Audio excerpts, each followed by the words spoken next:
কি পরিমাণ ছেলে যাদের কাছে টাকা আছে অথচ তারা কোরবানি দেয় না।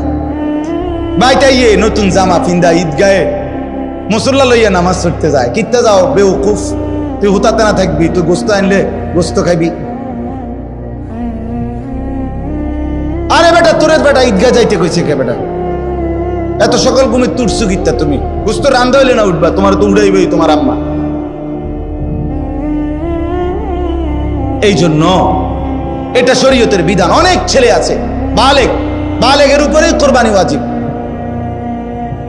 অনেক ছেলে আছে ঢাকা চিটাগাং শহরে বন্দরে চাকরি করে, ব্যবসা করে, তাদের কাছে টাকা আছে, এতে অনুমনে করে আমি কুলায় নন। তুমি অবিবাহিত মনে করো, অবিবাহিত হইলেও কোরবানি যার উপরে ওয়াজিব হয় তাকে কোরবানি দিতে হবে না? না বউ থাকা শর্ত? কথা কয় না, হয়তো তো এটা বুঝেই না, হয়তো মায়ের বার্তাই দেয় না এটারে, হয়তো এটা কিছুই মনে যায় না। তাহলে এখানে বিবাহিত অবিবাহিত না, তো বালেগ হলেই শরীয়ত সম্মত টাকা, শরীয়ত নির্ধারিত যার কাছে আছে তাকে কোরবানি দিতে হবে। তাহলে অসংখ্য মহিলাদের উপরে কোরবানি ওয়াজিব হয়, অসংখ্য ছেলের উপরে।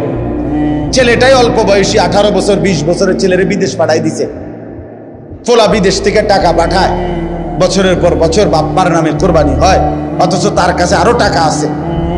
তাহলে ওই টাকাগুলোর কারণে তো তার উপরে কোরবানি ওয়াজিব। এই জন্য দয়া করে বাপ, আরো অনেক মাসালা আছে, আমি শুধু বুঝায় বল।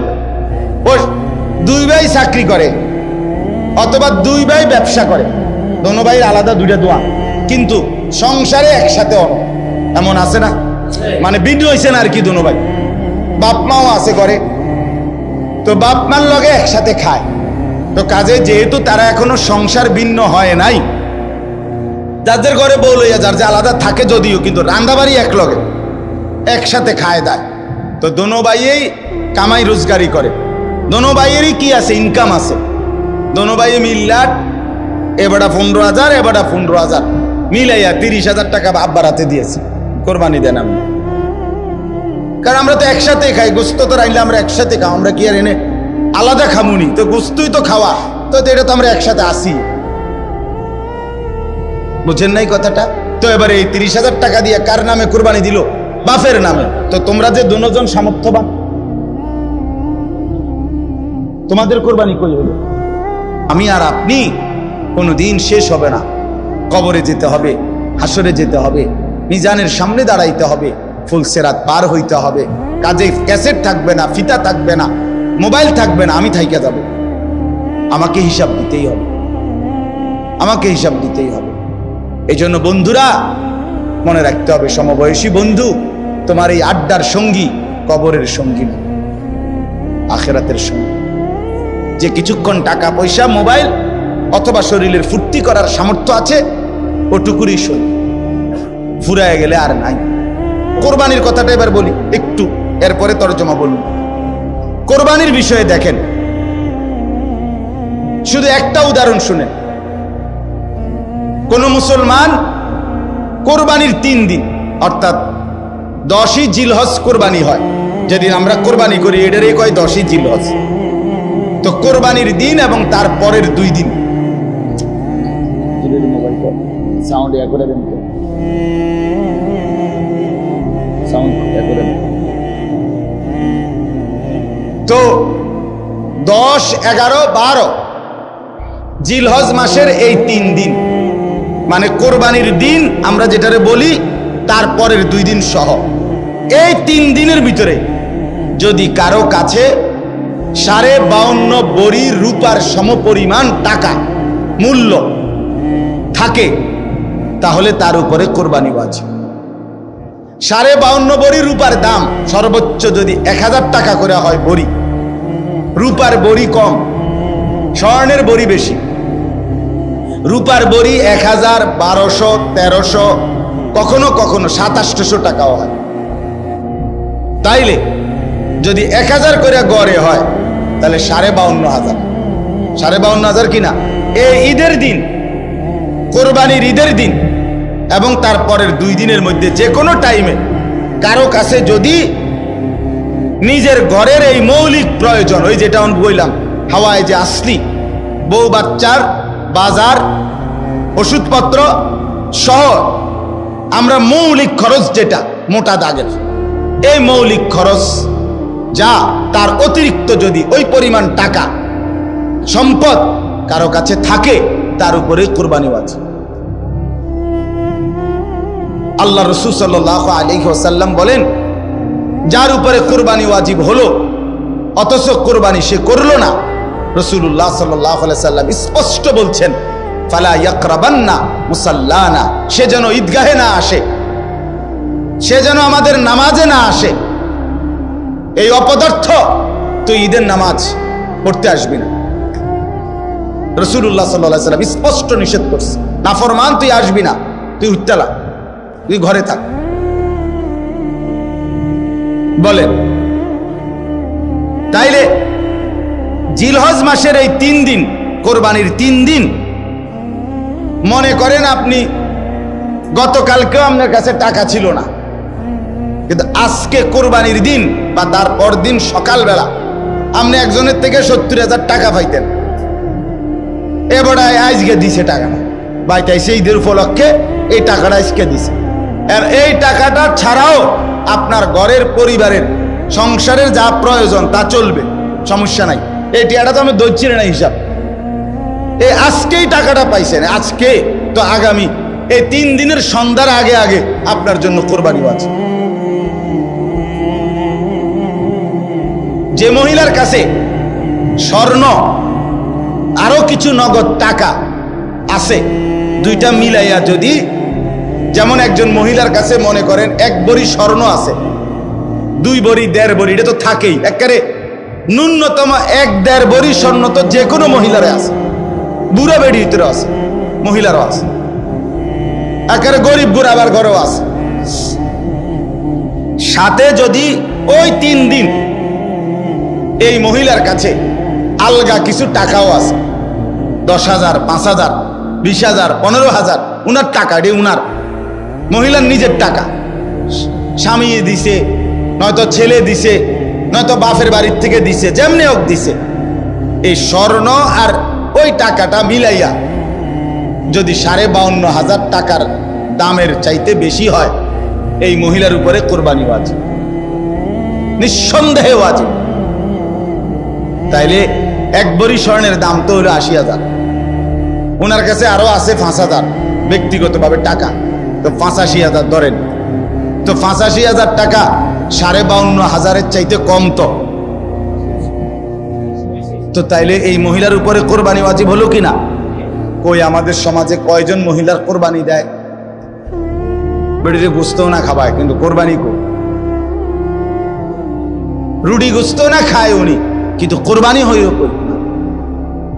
রাসূলুল্লাহ সাল্লাল্লাহু আলাইহি ওয়াসাল্লাম বলেন, যে ব্যক্তি সামর্থ্য থাকার পরেও কোরবানি করলো না, সে যেন আমাদের নামাজে না আসে।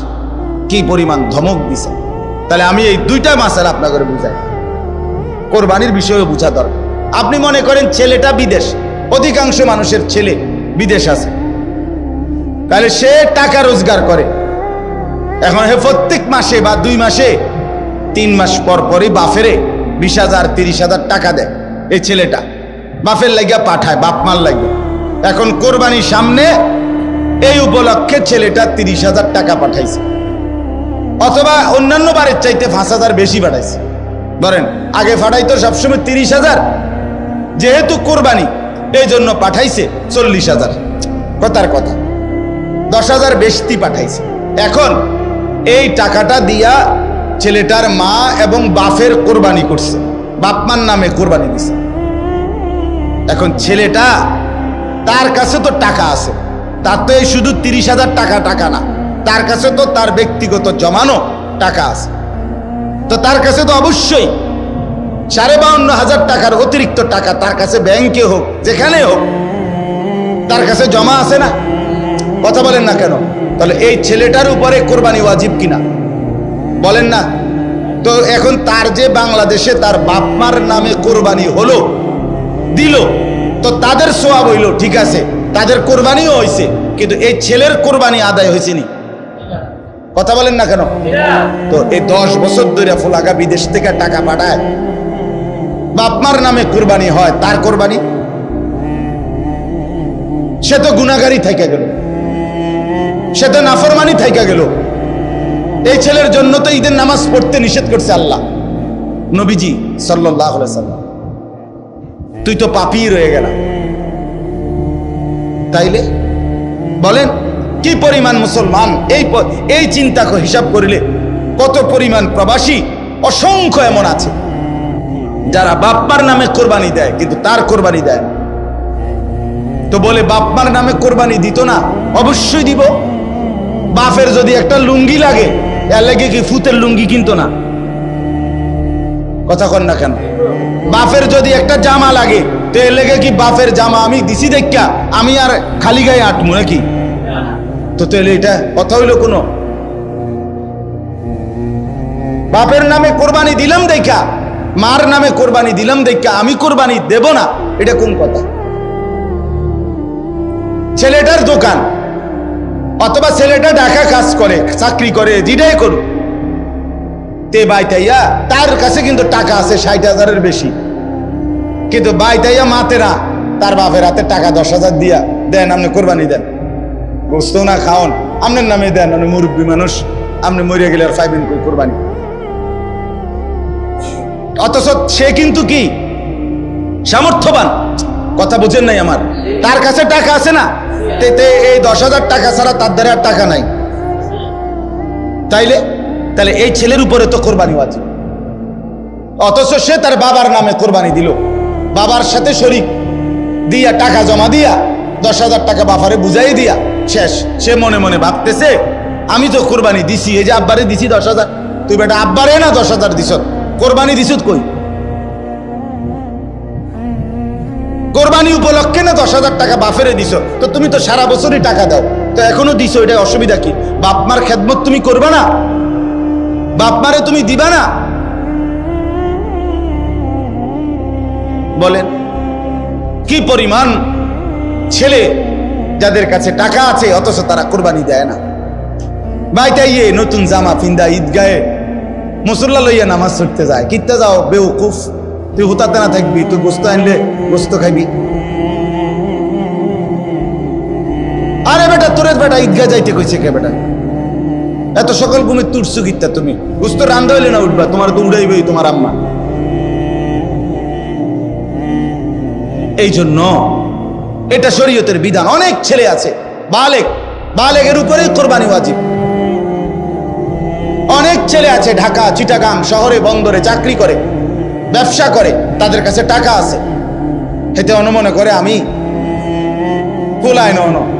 তুমি অবিবাহিত মনে করো, অবিবাহিত হইলেও কোরবানি যার উপরে ওয়াজিব হয় তাকে কোরবানি দিতে হবে না? না বউ থাকা শর্ত? কথা কয় না, হয়তো তো এটা বুঝেই না, হয়তো মায়ের বার্তাই দেয় না এটারে, হয়তো এটা কিছুই মনে যায়। তাহলে এখানে বিবাহিত অবিবাহিত না, তো বালেগ হলেই শরীয়ত সম্মত টাকা, শরীয়ত নির্ধারিত যার কাছে আছে তাকে কোরবানি দিতে হবে। তাহলে অসংখ্য মহিলাদের উপরে কোরবানি ওয়াজিব হয়, অসংখ্য ছেলের উপরে। ছেলেটাই অল্প বয়সী 18 বছর 20 বছরের ছেলেরে বিদেশ পাঠাই দিছে, তোলা বিদেশ থেকে টাকা পাঠায়, বছরের পর বছর বাপমার নামে কোরবানি হয়, অথচ তার কাছে আরো টাকা আছে। তাহলে ওই টাকাগুলোর কারণে তো তার উপরে কোরবানি ওয়াজিব। এই জন্য দয়া করে বাপ, আরো অনেক মাসালা আছে, আমি শুধু বুঝায় বল। ও 2 ভাই চাকরি করে অথবা 2 ভাই ব্যবসা করে, দোনো ভাইয়ের আলাদা 2টা দোয়া, কিন্তু সংসারে একসাথে এমন আছে না? মানে ভিন্ন হয়েছে না আর কি, দোনো ভাই বাপ মাও আছে করে, তো বাপ মার লগে একসাথে খায়। তো কাজে যেহেতু তারা এখনো সংসার ভিন্ন হয় নাই, যাদের ঘরে বউ লইয়া যার যে আলাদা থাকে যদিও, কিন্তু রান্দাবাড়ি এক লগে একসাথে খায় দেয়। তো দোনো ভাইয়েই কামাই রোজগারি করে, দোনো ভাইয়েরই কি আছে, ইনকাম আছে, দোনো ভাইয়ে মিল্লাট, এবারটা 15,000 এবারটা 15,000 মিলাইয়া 30,000 টাকা আব্বার হাতে দিয়েছে, কোরবানি দেন আমি। কারণ আমরা তো একসাথে খাই, গোস্ত তো রাইলে আমরা একসাথে খাও, আমরা কি আর এনে আলাদা খামুনি? তো গোস্তই তো খাওয়া, তো এটা তো আমরা একসাথে আসি। বুঝেন নাই কথাটা? তো এবারে এই 30,000 টাকা দিয়ে কার নামে কোরবানি দিল? বাপের নামে। তো তোমরা যে দুজন সামর্থ্যবান, তোমাদের কোরবানি কই হলো? এই দুইজন, তোমরা যে দুজনের উপরে কোরবানি ওয়াজিব হলো, তোমাদের কাছে তো 60,000 টাকা বা তদুর্ধ্ব টাকা আছে, তো এটা তোমাদের ওয়াজিব কই? এটা কি গোশত খানা? শুধু কোরবানি মানে গোশত খাওয়া? তো এরকম অগণিত মানুষ ভুল করছে। আচ্ছা, যদি বয়ের মাসালা কোনটা? মনে করেন 7 শরিকের কোরবানি, 6 শরিক আলগা হয়ে গেছে, আর এইখানে যে একটা শরিকের মধ্যে এরা 2 জন শরিক হয়েছে, এই 2 ভাই, কিন্তু দোনো ভাইয়ের উপরে কোরবানি ওয়াজিব। দোনো ভাইয়ের সামর্থ্যের কারণে, মানে দোনো জনের কাছে টাকা আছে আলাদা আলাদা, এখন কোরবানি ওয়াজিব হলে এনে 2 জনের, একজনের না 2 জনের? তো আগের আছে আলগা 6 শরিক মনে করেন, আর এরা 2 ভাই মিল্লা টাকা দিয়া 1 শরিক লইল। তো দেখতে না আপনার কাছে মনে হইলো কয় শরিক? 7 শরিক, কিন্তু কোরবানি ওয়াজিব ওয়ালা শরিক মূলত হয়েছে কয়জন? তো একজনের কোরবানিও হবে। ইন্না আউওয়ালা বাইতিন উদিআ লিন-নাসি লাল্লাযী বিবাক্কাতা। হজ এটা মূলত করা হয় কাবা ঘরকে কেন্দ্র করে। কাকে কেন্দ্র করে? তো আল্লাহ তাআলাকে যদি প্রশ্ন করেন, আল্লাহ কাবাকে কেন্দ্র করে হজ কেন করতে হয়? নামাজ বাড়িঘরে হয়, রোজা যে যেখানে আদায় হয়, যাকাত যে যেখানে আছে সেখান থেকে দিলেই হয়, তো হজে কি কি করতে হবে আপনি আমার এটা কোনায় ব্যবস্থা করি। কথা বুঝছেন কি না? নামাজ, যাকাত, রোজা যেহেতু এখানেই পালন করতে পারি, হজের জন্য এখানে যাইতে হবে কেন? তো আল্লাহ তাআলা কাবা ঘরের কতগুলো বৈশিষ্ট্য আল্লাহ তাআলা এখানে বলছেন, বলার পরে বলছেন এই বৈশিষ্ট্যগুলোর কারণে আমি আমার এই ঘরকে কেন্দ্র করে হজ ফরজ করলাম। কি কি বৈশিষ্ট্য কাবা, যেটা আমনের বাড়ি ঘরে নাই, যেটা বাংলাদেশ, চীন, জাপানে নাই, যেটা মক্কার ওই কাবা ঘরে আছে, সেটা আর কোথাও নাই। ওই বৈশিষ্ট্যগুলো শুধু সেখানেই পাওয়া যায়, অতএব সেখানেই হজ করতে হবে। 1 নাম্বার, ইন্না আউওয়ালা বাইতিন, আল্লাহ বলে আমার এই গোটা জমিনের, কায়নাতের মধ্যে ওই জায়গায় যে কাবা, এটাই জমিনের প্রথম ঘর। জমিনের প্রথম, এটা মর্যাদা, এটা কাবার বৈশিষ্ট্য, এটা প্রথম ঘর। এই পৃথিবীতে প্রথম মাটি তে আল্লাহ তাআলা এই গোটা পৃথিবীতে প্রথম যে ঘরটা বানিয়েছেন সেটা কাবা, এটা এটার বৈশিষ্ট্য। 2 নাম্বার, উদিআ লিন-নাস, এই ঘরটা আমি আল্লাহর পক্ষ থেকে বানানোই হয়েছে মানুষের জন্য। মানুষ সেখানে আসবে, আমার বান্দারা আসবে, এই জন্য আল্লাহ তাআলা কাবা বানাইয়া ইব্রাহিম আলাইহিস সালামের মাধ্যমে ইব্রাহিম নবীকে বলছে ওয়াযিন ফিন-নাস বিল হজ, ইব্রাহিম তুমি মানুষদেরকে এই ঘরের উদ্দেশ্যে হজ করার জন্য ডাকো। তাহলে আল্লাহ বলেন আমি বানাইছি মানুষের জন্য, তো মানুষ যাবে না তো কে যাবে? আমার বান্দা আসবে না তো কে আসবে এখানে?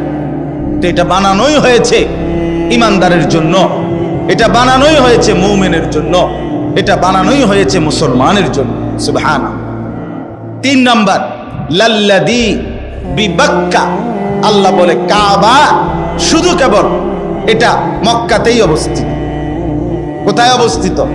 কাজেই এত বাই এত, দৈর্ঘ্যে কত, প্রস্থে কত, সব কিছু একেবারে ইঞ্চি মিলাইয়াও যদি পৃথিবীর অন্য কোথাও কেউ এমন একটা ঘর করে এবং এভাবে কালো, যেই গিলাফটা কালো গিলাফ কাবা ঘরের মধ্যে লাগায়, এটা তো সৌদি আরবে কোম্পানিতে বানায়, একটা নির্দিষ্ট জায়গা আছে, ওরা সারা বছর এই গিলাফটা বানায়।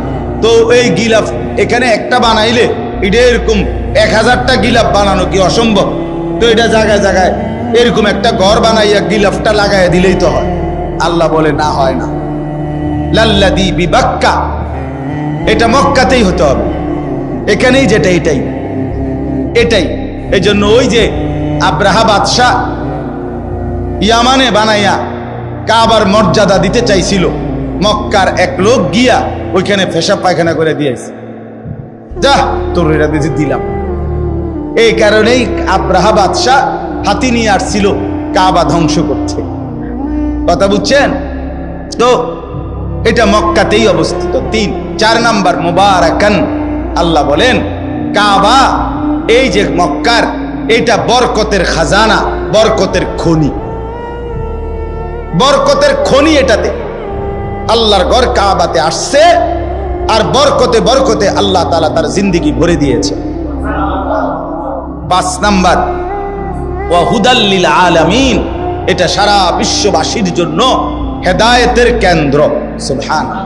এখানে যে আসবে আল্লাহর জন্য, আল্লাহর রাজি খুশির জন্য, সে নিশ্চিত হেদায়েত পেয়ে যাবে, তার জিন্দেগি বদলাবে, তার পরিবর্তন হবে। এটা বৈশিষ্ট্য। 6 নাম্বার ফিহি আয়াতুম বাইয়িনাত, আল্লাহ বলে এই কাবার চারিদিকে অগণিত আল্লাহর কুদরতের নিদর্শন আছে। কাবার ঘর দেখলে আল্লাহর কুদরত, কাবার দরজা দেখলে আল্লাহর কুদরত, হাজরে আসওয়াদ পাথর দেখলে আল্লাহর কুদরত, হাতিমে কাবা দেখলে আল্লাহর কুদরত, মুলতাজিমের সামনে দাঁড়াইলে মুলতাজামের আল্লাহর কুদরত। এরপরে কাবা ঘরের ছাদের পানি যেই পড়ে মিজাবে রহমত, এটার দিকে তাকাইলে আল্লাহর কুদরত। হাজী সাহেবদের চেহারা, হাজী সাহেবদের এই ঘোরাফেরার দিকে তাকাইলে আল্লাহর কুদরত। তাওয়াফ দেখলে আল্লাহর কুদরত, সাফা মারওয়ায় আল্লাহর কুদরত। এখানে কদম কদম আল্লাহর কুদরতের নিদর্শনই নিদর্শন। আল্লাহকে যদি বলেন আল্লাহ আরো 2-1টা আমনে কর না, তো আল্লাহ বলে বাকামু ইব্রাহিম, এখানে একটা বড় সড়ো আমার কুদরত আছে, আসলেই দেখবা বান্দা। সেটা হচ্ছে ইব্রাহিম আলাইহিস সালামের স্মৃতি চিহ্নওয়ালা পাথর। ইব্রাহিম আলাইহিস সালাম আল্লাহর হুকুমে কাবা ঘর এই দেওয়াল যে সময় পাথর গাঁথতেছিলেন, দেওয়াল উঠাইতেছিলেন, তখন আল্লাহ তাআলা জিবরাইলের মাধ্যমে একটা পাথর পাঠাইছেন। এই পাথরটা ইব্রাহিম আলাইহিস সালামের পায়ের নিচে দিছে। ইব্রাহিম আলাইহিস সালাম এই পাথরের উপরে দাঁড়িয়ে কাবা ঘর নির্মাণ করছেন। আল্লাহ তাআলা স্বয়ংক্রিয়ভাবে ওই পাথরটাকেই লিফট বানায় দিয়েছেন। এটা ইব্রাহিম আলাইহিস সালামের প্রয়োজনে উপরে উঠতো, নিচে নামতো। তো এই পাথরটা আল্লাহকে বলছে, আল্লাহ আপনার বন্ধু আমার উপরে পাও দিয়া রাখছে, আমি পাথর যদিও শক্ত, কিন্তু আমার একটু মন চাইতেছে আপনি যদি আমার সুযোগ দেন, আমি একটু নরম হইয়া আপনার বন্ধুর পায়ের চিহ্নটা আমার মধ্যে নিয়ে নেই।